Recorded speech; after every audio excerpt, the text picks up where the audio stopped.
Nova Orleans já teve piratas de verdade, como o famoso Sean Lafitte. Por isso, não há lugar melhor para o show dos piratas do Caribe do que aqui. Repórteres de jornal e TV estavam em peso para cobrir a inauguração.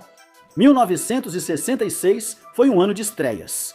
Foi o ano da estreia de Nolan Ryan como arremessador e do primeiro sucesso dos Troggs a chegar ao topo das paradas, algo selvagem que animou nossos corações. Em 1967 haveria a fundação da Hyundai, a invenção da linguagem de programação Logo e o lançamento do primeiro jogo de tabuleiro que permitiria afundar o navio de guerra do seu melhor amigo. Eu afundei o seu navio. Mas espere, tem mais. Pink Floyd lançou seu primeiro single. Hank Aaron conseguiu seu único home run dentro do parque e alguém teve a brilhante ideia de escalar Peter Sellers como James Bond em Cassino Royale. O nome é Bond.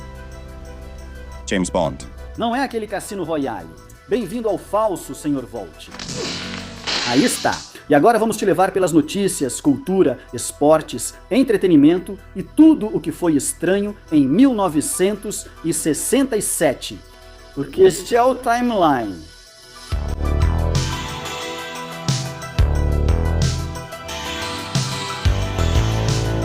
Ok? Cuidado com os tribbles, porque este episódio é totalmente sobre 1967.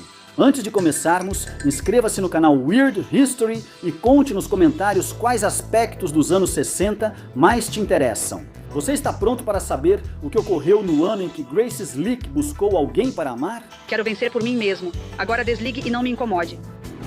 Em 1967, todo jovem americano enfrentava a possibilidade de ser convocado para o exército e enviado ao Vietnã. Carl Wilson, dos Beach Boys, deveria comparecer à junta de recrutamento em 3 de janeiro, mas não foi. 17 dias depois, solicitou status de objetor de consciência.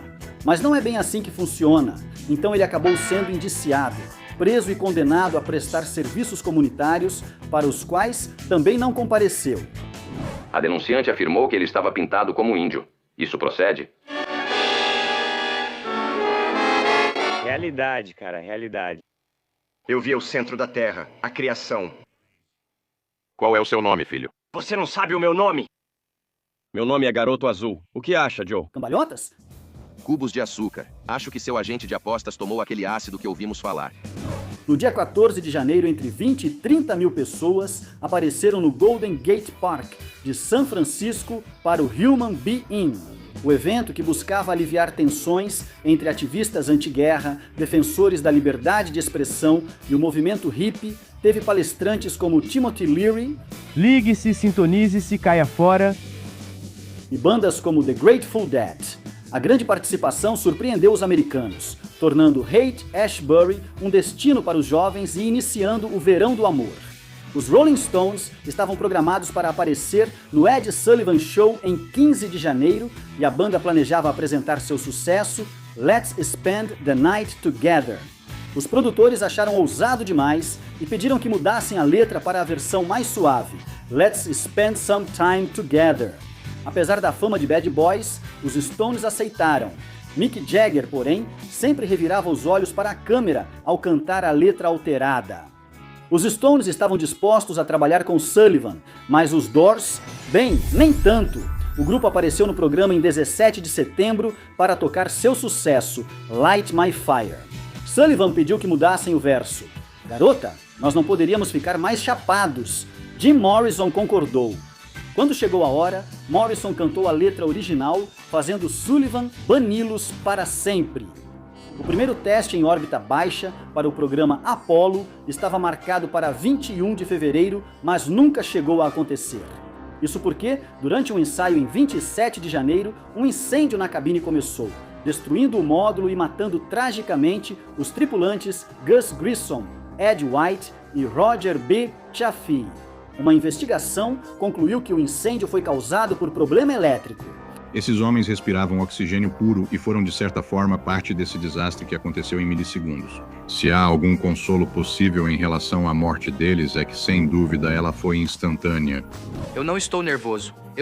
Você está nervoso. Eu sei que você está nervoso. Eu não estou nervoso. Vai, admite, você está nervoso. Eu não estou nervoso. Você quer dizer que nem um pouquinho? Eu não estou nervoso nem um pouco. Vomitei há pouco tempo. Eu já sabia que ele estava nervoso, porque logo que te vi hoje cedo, você parecia chateado, mas é compreensível. Esse é nosso primeiro grande show de comédia e eu mesmo estou um pouco nervoso. Sério, depois de vomitar você vai se sentir melhor. No Dia dos Namorados, Aretha Franklin foi até o Atlantic Recording Studios para gravar uma versão do sucesso de 1965 de Otis Redding, Respect. Fã da versão original, Aretha já cantava essa música em shows anos antes. Com uma ajudinha de suas irmãs, Emma e Carolyn, ela adaptou a letra para o feminino e reorganizou a seção rítmica do arranjo para refletir seu estilo pessoal de síncope com pausas e quebras. Em 3 de junho, ela já liderava nos Estados Unidos, tornando-se o primeiro sucesso de Franklin. Este episódio de G.X. Timeline é apresentado por... Vou te mostrar como o McDonald's prepara um Big Mac.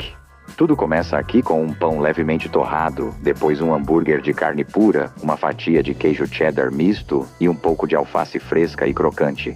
Depois, nosso próprio molho secreto, picles de dill crocantes e a tampa do pão com gergelim. Este é o sanduíche, o novo sanduíche Big Mac do McDonald's para quem tem um apetite maior que a média. McDonald's, você vai se divertir. Em 1922, uma mulher não identificada que se recuperava de uma tentativa de suicídio na Alemanha afirmou ser a Grã-Duquesa Anastácia Romanov, da Rússia, que era considerada morta. A mulher, que ficaria conhecida como Anna Anderson, foi considerada uma impostora pela família de Anastácia, mas recebeu apoio de vários de seus conhecidos. Mesmo assim, em 28 de fevereiro de 1967, o Tribunal de Hamburgo rejeitou a reivindicação de Anderson. Décadas depois, um teste de DNA mostraria que Anderson era, na verdade, Franziska Chanskowska, uma operária polonesa com histórico de doença mental. Falando da Rússia, em 9 de março, Svetlana Alliluyeva, a única filha de Joseph Stalin, virou manchete ao desertar para os Estados Unidos. Depois da morte do meu pai, talvez eu tenha perdido muita fé. Alliluyeva decidiu isso na Índia, onde foi espalhar as cinzas de Kunwar Brausesh Singh, o homem que amava, mas com quem era proibida de se casar. Após contatar a embaixada americana, o embaixador Charles Bowles a lembrou dos filhos na Rússia, mas atendeu rápido ao pedido após ela ameaçar expor a recusa dos Estados Unidos. Em novembro de 1966, os Beatles começaram a trabalhar em Sgt. Pepper's Lonely Hearts Club Band, álbum que marcou a transição do experimentalismo tradicional de Rubber Soul para um material mais eclético, que viria depois. Para criar a capa, o grupo procurou os artistas pop Peter Blake e Jan Howarth, que, segundo a lenda, tiveram a ideia de uma fotografia da fictícia banda Lonely Hearts Club, posando com uma plateia para a qual haviam se apresentado. Essa fotografia, que mostraria a banda em frente a uma colagem de rostos famosos, incluindo Mae West, Aleister Crowley, Lenny Bruce, Laurel e Hardy e o ex-Beatle Stuart Sutcliffe, foi então tirada em 30 de março. Observando bem a capa do álbum, você verá 2 pessoas voando e 2 permanecendo. Isso é só uma piadinha interna. Talvez você possa me fazer a gentileza de informar a senhora Stutter que o primo dela está aqui e deseja apresentar seus cumprimentos. Você gostaria de esperar na sala de estar? Aqui está bom. Um homem com um rosto muito familiar para aqueles que vivem em Collingwood. Um homem que veio de muito longe, mas que ainda carrega dentro de si uma alma moldada pelo país distante de onde veio. Oh, senhora, se quiser, pode dizer a ela que é Barnabas Collins. Para fortalecer seu grupo de arremessadores, o New York Mets contratou o novato Tom Seaver, disponível após vencerem uma loteria devido ao contrato anulado com o Atlanta Braves. Seaver estreou como titular pelos Mets sem decisão, mas graças ao home run de Tommy Davis e ao salvamento de Ed Shaw, conseguiu sua primeira vitória em 20 de abril. Elvis Presley se casou com Priscilla Beaulieu em 1º de maio. O casamento, que durou apenas 8 minutos, aconteceu em uma suíte privativa no Hotel Aladdin, em Las Vegas. Elvis usou terno preto e Priscilla vestido de organza comprado pronto e tiara de strass. O casal celebrou com cerca de 100 convidados e dançou sua primeira dança ao som de Love Me Tender, de Elvis. Esse foi um dos jogos de hóquei mais incríveis que vi. Certo, foi um jogo difícil para nós, Bart, especialmente neste ano do centenário, e vencer um grande time de hóquei como o Montreal Canadiens, com seus torcedores querendo fazer parte disso, nos deixa orgulhosos de termos conseguido vencê-los. Eles são um grande time de hóquei. A final da Stanley Cup de 1967 colocou o Toronto Maple Leafs contra o Montreal Canadiens. A última final da Stanley Cup na era dos 6 originais foi até o 6º jogo, quando o Maple Leafs venceu por 4-2. O Leafs, com média de 31 anos, foi o time mais velho a vencer a Stanley Cup. E espero que eles tenham aproveitado a vitória, porque o time não voltou à final da Stanley Cup desde então. 100 anos de solidão, de Gabriel Garcia Marques, é visto por alguns como um dos maiores romances já escritos, publicado pela primeira vez em Buenos Aires em 30 de maio. Este é o maior romance escrito em qualquer idioma, desde a morte de William Faulkner. Eles revelaram verdades eternas sobre a natureza humana. O livro, que acompanha 7 gerações da família Buendia, na cidade fictícia de Macondo, acabaria se tornando uma obra marcante no gênero do realismo mágico e um dos trabalhos fundamentais que renderiam a Marques o Prêmio Nobel de Literatura em 1982. Teremos mais uma longa batalha judicial e você só precisa ter paciência, pois a justiça é lenta. Em 1959, Richard Loving, um homem branco, e Mildred Loving, uma mulher de ascendência indígena e afro-americana, foram condenados por violar uma lei da Virgínia que criminalizava o casamento entre brancos e não brancos. O que eles disseram que você tinha que fazer? Era para vocês se divorciarem em uma data posterior? O casal recorreu de sua condenação à Suprema Corte dos Estados Unidos e em 12 de junho de 1967, o tribunal anulou por unanimidade a lei por violar a cláusula de proteção igualitária. A decisão eliminou todas as restrições raciais ao casamento nos Estados Unidos. Sidney Poitier, em um papel digno de seus talentos premiados com o Oscar, como o professor que enfrenta o grupo mais rebelde que Londres já produziu. Aqueles garotos são o diabo em pessoa. Ah, desculpe. E apresentando Lulu, uma das cantoras pop favoritas da Inglaterra. Olhe para mim, eu sou preguiçoso, sou mesmo. Sobre o que vamos conversar? Sobre a vida, sobrevivência. Amor. Ao Mestre com Carinho é um tipo especial de filme que atinge o coração do que significa ser valorizado. Este homem mostrará como se barbear e tomar banho em campo. Blake, tente barbeá-lo. Agora. Reisman! Você vai ser gentil o suficiente para pedir aos seus homens que se livrem de suas armas. Você deve estar fora de si. Pode parecer isso mesmo. O Human Being pode ter dado início ao Verão do Amor, mas o Monterey Pop Festival, realizado em Monterey, Califórnia, de 16 a 18 de junho, foi o que realmente deu impulso a isso. O festival, que apresentou os hippies e o Flower Power ao mundo, teve atrações como Steve Miller Band, Jefferson Airplane e Country, Joe and the Fish, Canned Heat, The Byrds, Eric and the Animals, Simon and Garfunkel, The Mamas and the Papas e The Grateful Dead. Também teve as primeiras grandes apresentações nos Estados Unidos de The Who e da Jimi Hendrix Experience, além do primeiro grande show de Janis Joplin. A primeira produção televisiva, multinacional e multissatélite foi chamada Our World e foi ao vivo em 25 de junho. Lá estão os satélites Early Bird e Canary Bird sobre o Oceano Atlântico e o ATS-1 da NASA e Larny Bird sobre o Pacífico. 14 países participaram, resultando em uma audiência de algo entre 400 e 700 milhões de pessoas. O programa teve artistas famosos, como o maestro Leonard Bernstein e a cantora de ópera Heather Harper. Mas o destaque foi uma sessão de gravação parcialmente ao vivo com os Beatles, durante a qual os Fab Four gravaram vocais, baixo, guitarra, bateria e uma orquestra sobre faixas de apoio para a agora clássica música deles, All You Need Is Love. Este episódio do Time Live é apresentado por... Quem tem tempo para cozinhar quando está ocupado fazendo história? O frango frito do Coronel Sanders, o Kentucky Fried Chicken, é delicioso e tão prático que está disponível até no seu bairro. Lady Godiva não parou para preparar o jantar. Por que você deveria? você faz história.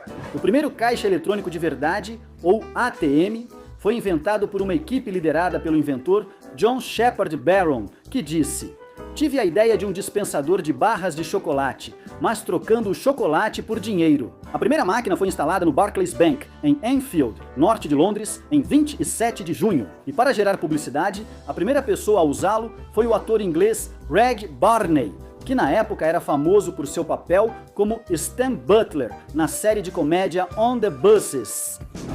Falando da Inglaterra, em 4 de julho, o parlamento aprovou a Lei de Crimes Sexuais de 1967, legalizando atos homossexuais consensuais entre adultos, tanto na Inglaterra quanto no país de Gales, onde eram ilegais desde a Idade Média. A lei seria então estendida para abranger a Escócia em 1980 e a Irlanda do Norte em 1982. Quase certo que a pessoa que fez isso era destra. O velho Harvey é canhoto, chefe. Na cidade todos sabem disso. Foi o que descobrimos, chefe. O Harvey é canhoto. Você é bem confiante, Virgil. Virgil é um nome curioso para alguém da Filadélfia. Como te chamam lá? Eles me chamam de Sr. Tibbs. Em 14 de agosto, o cabeleireiro das celebridades Vidal Sassoon foi levado às pressas para os estúdios da Paramount em Hollywood para dar a Mia Farrow o corte pixie inovador que ela usou no filme O Bebê de Rosemary. O que você fez com ele? O que fez com os olhos dele? Ele recebeu $5.000 pelo trabalho. Após a morte de Sassoon, em 2012, Mia Farrow disse que cortou o cabelo dias antes e que Sassoon só ajustou. Na verdade, foi uma jogada de marketing criada pelo diretor Roman Polanski para promover o filme. O fugitivo chegou ao fim em 29 de agosto, quando Richard Kimball e o tenente Gerard finalmente confrontaram o homem de um braço só que matou a esposa de Kimball. Você matou minha esposa, não foi? Você matou? Eu matei ela. Por quê? Porque ela não me deixava ir embora. O episódio foi assistido por 78 milhões de telespectadores, ou 46% de todos os lares americanos. Desde então, o final da minissérie Raízes e os episódios finais de Cheers e MASH são os únicos episódios roteirizados de televisão a atrair públicos maiores. Até 1967, nenhuma pessoa não branca tinha sido indicada à Suprema Corte dos Estados Unidos. Porém, o presidente Lyndon Johnson queria consolidar seu legado em direitos civis. Quando surgiu uma vaga na corte, ele indicou o procurador-geral afro-americano Thurgood Marshall.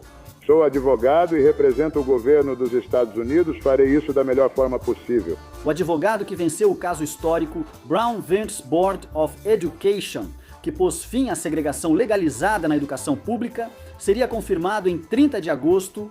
Lady Bird, esposa de Johnson, sugeriu indicar uma mulher antes de Marshall, mas isso não ocorreu e a Suprema Corte só teria sua primeira juíza anos depois. Essa juíza seria Sandra Day O'Connor. Anteriormente juíza estadual e autoridade eleita do Arizona, O'Connor foi indicada por Ronald Reagan e confirmada por votação unânime do Senado em 21 de setembro de 1981. Como a primeira mulher a ser indicada para a Suprema Corte, sinto-me particularmente honrada. E compartilho felizmente essa honra com milhões de mulheres americanas de ontem e de hoje. Bem-vindos ao nosso programa de estreia. Estou realmente empolgada e muito feliz que todos vocês estejam conosco. Pode apagar as luzes para eu ver? Lorde! Se vocês tiverem qualquer pergunta que queiram fazer, não hesitem. Esse é todo o tempo que temos agora. Na noite de 17 de setembro, enquanto Jim Morrison ignorava Ed Sullivan, Keith Moon estourou o ouvido de Pete Townshend. Aqui, o cara toca bateria de qualquer forma. Qual seu nome? Keith.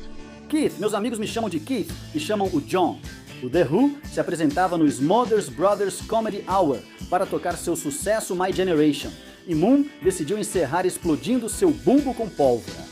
Não era a primeira vez que ele fazia isso, mas para a TV usou mais pólvora. Quando a carga explodiu, Pete Townshend estava a 1 metro. A explosão queimou seu cabelo e prejudicou permanentemente sua audição. Este episódio de Linha do Tempo tem o oferecimento de... Nada tira isso como Noxima Medicicuta.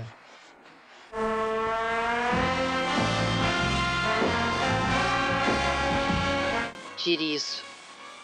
Tire tudo. Nada remove como quão rente você se barbeia. More you need Noxzema, Noxzema, medicated comfort shave.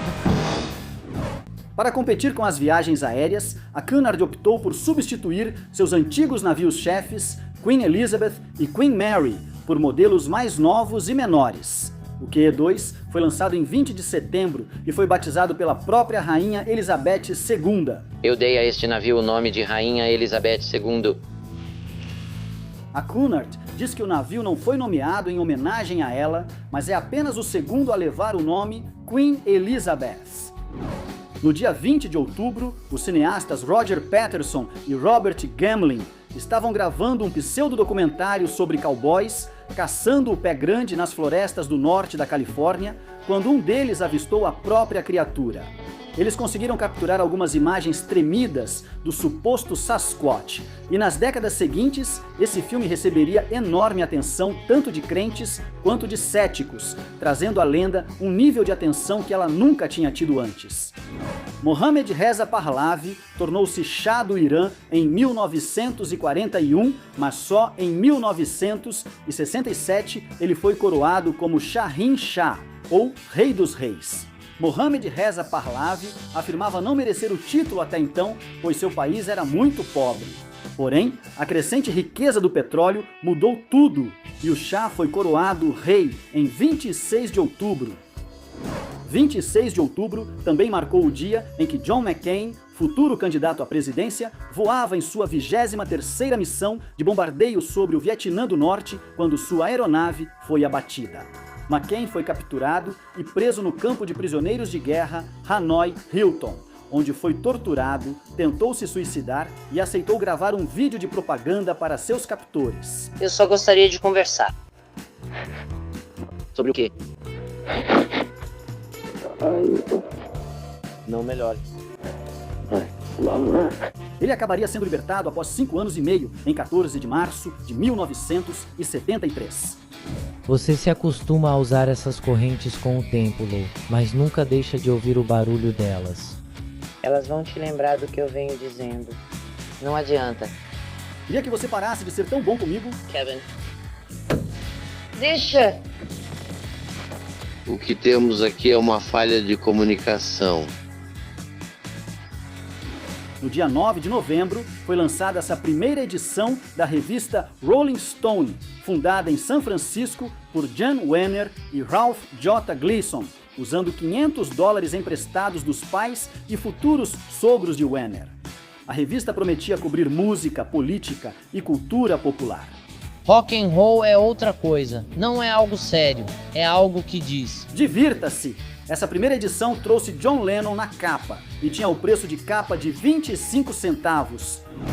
Mel Brooks fez sua estreia como diretor com a comédia Os Produtores, estrelada por Zero Mostel e Gene Wilder. Como pode um produtor ganhar mais dinheiro com um fracasso? O que ele faria com um sucesso? Simplesmente isso. Uma questão de criatividade. Contabilidade. Você simplesmente arrecada mais dinheiro do que realmente precisa. Segundo Brooks, os executivos do estúdio consideraram isso de mau gosto e recusaram-se a lançar o filme, especialmente após o fracasso na estreia em Pittsburgh, Pensilvânia. Peter Sellers, originalmente escalado para o papel de Wilder, salvou o filme ao publicar um anúncio na Variety e recomendá-lo com entusiasmo. Décadas após o lançamento do filme, o magnata da música David Geffen convenceu Brooks a transformar Os Produtores em musical da Broadway. O espetáculo, que teve Nathan Lane e Matthew Broderick nos papéis interpretados por Mostel e Wilder, estreou no Teatro St. James em 19 de abril de 2001 e Geffen estava certo. Foi um sucesso enorme, com mais de 2.500 apresentações e ganhando um recorde de 12 prêmios. Tony?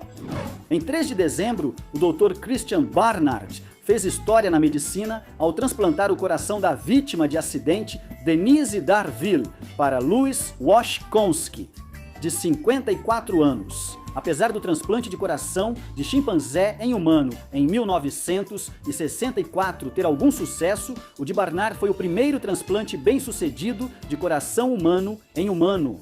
O procedimento enfraqueceu o sistema imunológico de Washingtonski, que morreu 18 dias depois. Barnard afirmou que foi um sucesso, pois o coração batia sozinho, sem auxílio de máquina. Foi realmente de partir o coração na autópsia ver como esse coração estava bonito. Ele tinha um tamanho normal. Ele não morreu da condição pela qual o tratamos. O Concorde era um avião supersônico que voava ao dobro da velocidade do som. O primeiro modelo foi apresentado em Toulouse, França, em 11 de dezembro.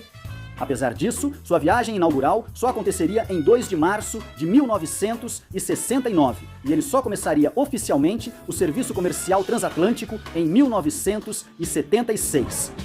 Dr. Brandes estará aqui para o jantar. Matt, o que está acontecendo aqui? Olha, Chris, se você não me explicar nos próximos minutos o que vocês três estão aprontando... Explique, senhor. Drake, você pode. Bem, vamos lá. Joanna e eu não apenas nos conhecemos no Havaí, passamos bastante tempo juntos depois que nos conhecemos e... Bem, tivemos esse problema. Me apaixonei pela sua filha. A Point Pleasant Bridge, também conhecida como Silver Bridge devido à sua cor, era uma ponte pêncil sobre o rio Ohio, na Virgínia Ocidental. Mas em 15 de dezembro de 1967, ela desabou durante o horário de pico, matando 46 pessoas. Uma investigação atribuiria o desastre à falha de uma única barra com olhal fraturada.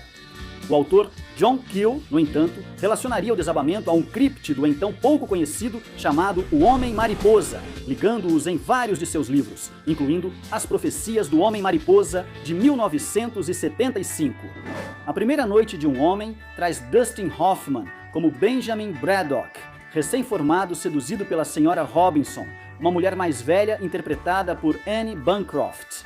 Pelo amor de Deus, senhora Robinson, aqui estamos nós. Você me trouxe para sua casa, você me deu uma bebida, você colocou música, você compartilha sua vida pessoal e diz que seu marido só volta daqui a horas. E daí?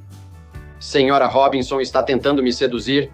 Lançado em 21 de dezembro, tornou-se o filme de maior bilheteria de 1967, recebeu 7 indicações ao Oscar e rendeu a Mike Nichols o Oscar de melhor diretor.